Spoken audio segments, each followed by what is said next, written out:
Nag-iisip ka ba ng dessert na gagawin mo para ngayong darating na Christmas? Tamang-tama, samahan mo akong gumawa nitong napakasarap na white salad. Unahin muna natin gawin itong ating white jelly. Maglagay lang tayo ng 4 cups of water, 1/2 of sugar, at isang sachet ng Mr. Gulaman. I-mix lang natin yan at kapag wala na tayong nakikitang namumuong gulaman ay pwede na natin i-turn on ng ating apoy. I-mix lang natin yan at hintayin natin kumulo itong ating jelly. At kapag kumukulo na itong ating jelly ay pwede na natin i-turn off yung ating apoy.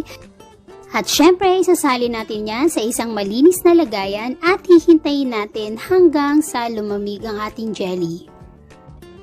At habang hinihintay natin na lumamig ang ating jelly, ay next naman natin gagawin ay ang ating tapioca.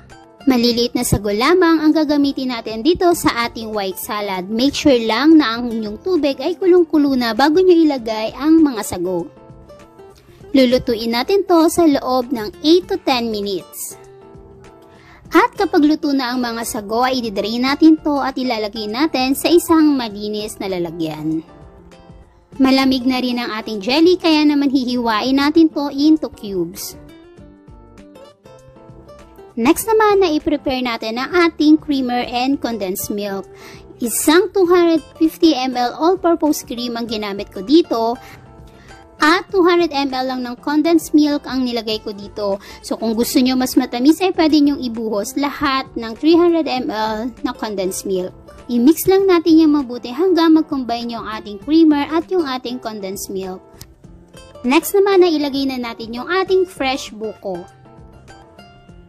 kaong, nata de coco, yung ating nilutong jelly, isang buong cheese ang ginamit ko dito at kinat ko lang to into cubes. Ilagay na rin natin ang naluto nating sago. At i-mix lang natin yan hanggang mag-well combine yung ating mga ingredients. At kapag na-mix na natin mabuti ay ilagay na natin to sa ref.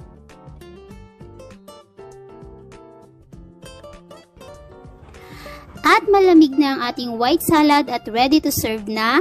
Kain po tayo! See you on my next video. Thank you for watching. Bye-bye!